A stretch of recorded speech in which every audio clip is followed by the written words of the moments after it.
outside. Humble and erratic for the culture. Music, hot topics, fashion, no vultures. Humble and erratic for the culture. Boss talks with OGs so we can plan for the future. Humble and erratic for the culture. Into the streets bringing you that heat, you know the vibes. Humble and erratic for the culture. Get ready, we going live. We going live. We going live.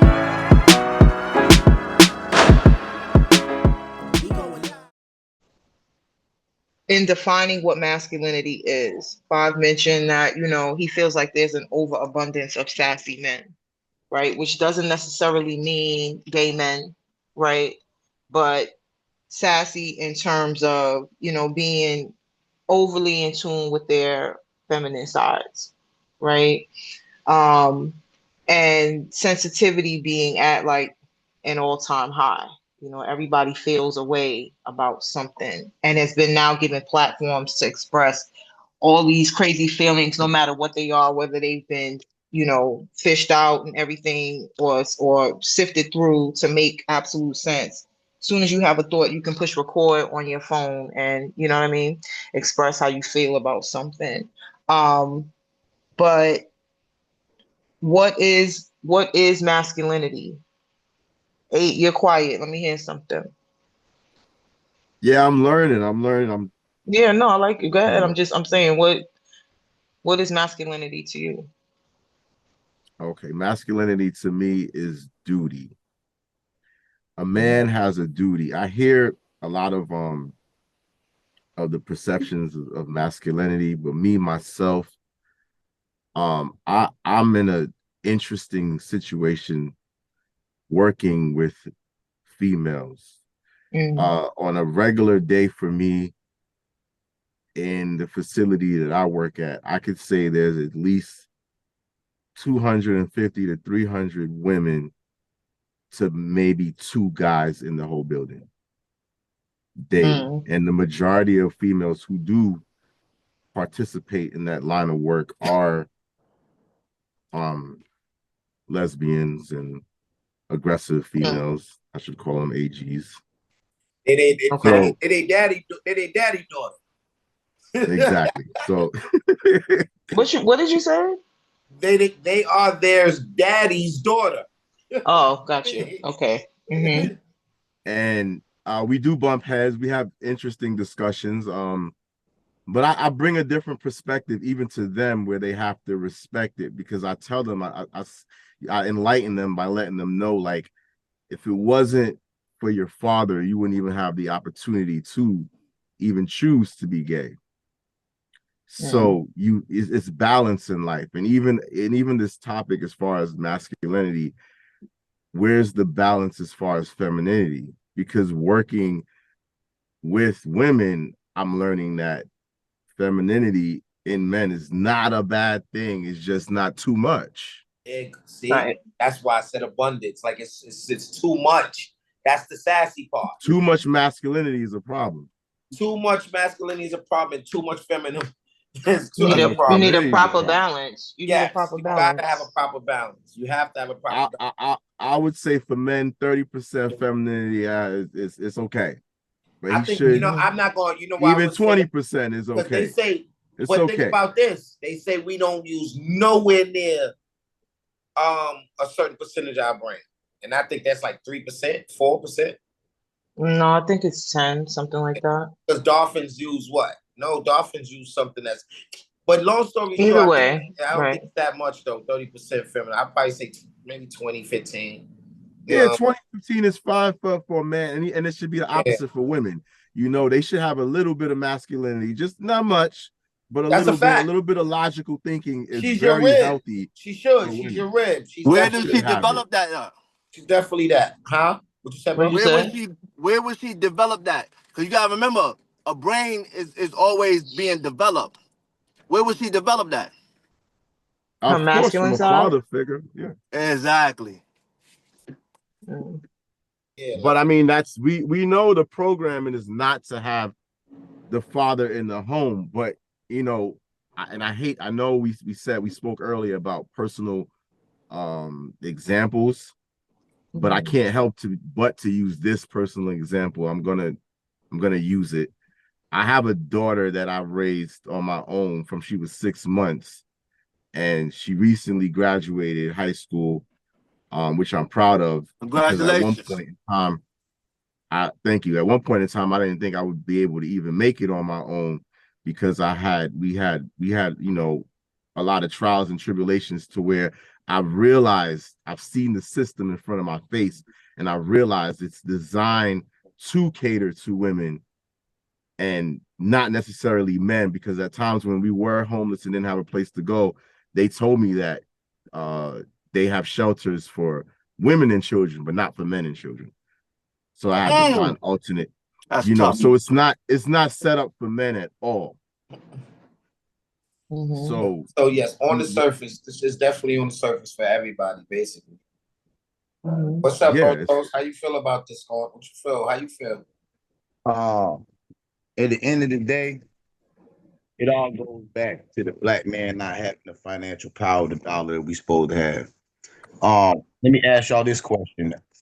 I'm gonna go on the spiel first, because if we had the power of the dollar that we supposed to have in the 1960s, right, when the government came and undermined our masculinity and allegedly kicked us out of the housing, we would already had the land, we would already had the housing. So how do we allow the government to emasculate us on a large level? That's the first question. You basically asking, well, how does it happen and not see it? How does it happen and nobody catch it? That's what you're saying? No. You're almost there. No. You're almost there. How does it happen that we don't have enough power to stop it? How does it happen that we're not financially secure enough to have our own land and our own power to stop it from happening? That's a deep question, because now I'll let the woman go first because I already understand. I want to see what me personally, I don't want to, I'm going to say something. Go ahead.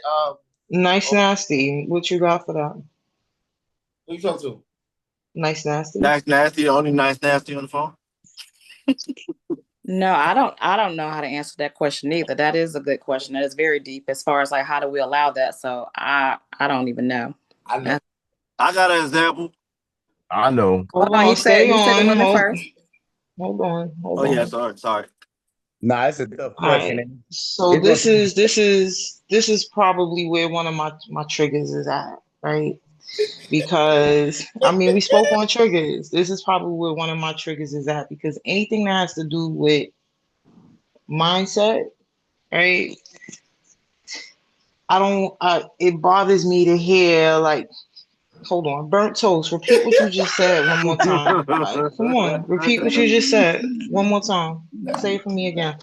It doesn't have to be verbatim, but How do we He just asked the question. Don't kill my man. Yeah, no, I just never, no killing. Come on, we talking.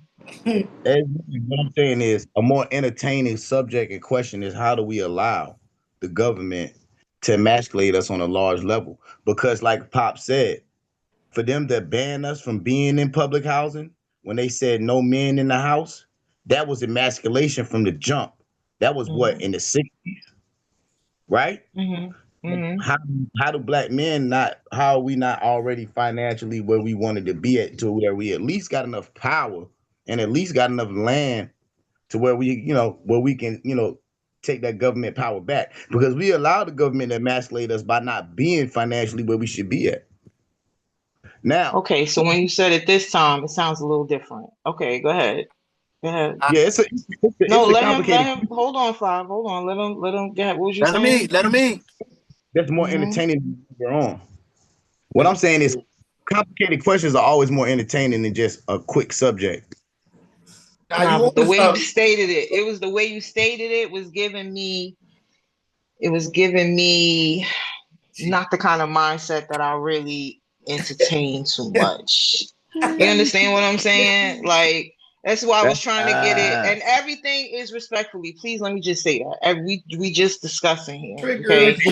I said it. I didn't hide it. I didn't hide that it was one of my things. You know what I'm saying? Because my thing is to always be in charge of your own mind, right?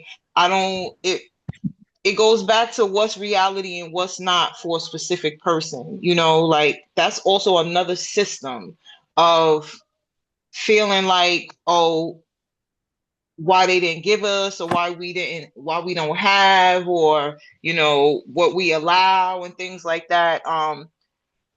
As a people, I definitely know we gave into a bunch of different systems that have our brain all over the place. You know what I mean? Because in real life, in my real life, let me I told you I'm working on how I have conversation, right?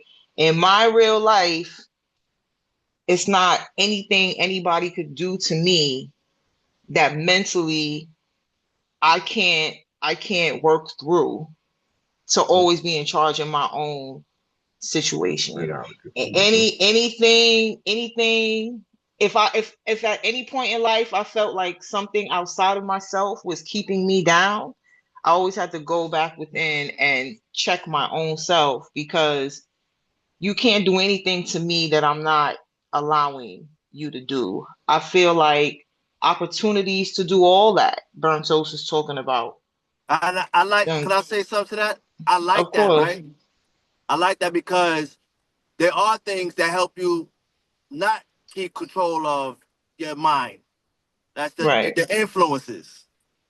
Like influences like alcohol, one, drugs, two. That can take over control of your mind and put you in the wrong direction of your influence, but it give you a struggle to keep you in that same strength of your mind. But it's all a choice. I Right. don't care what it is. You chose at some point to give something or someone outside of yourself power over you. Control. And I think Mm-hmm. for me as a people, I know we went through what the things we've been through, right? And I'm not taking anything away from the things we've been through. But at the same time, I just feel like we're too mentally advanced at this point to still be talking about this, what the system is Mm-hmm. doing to us. We going live. We going live. We going live. We going live.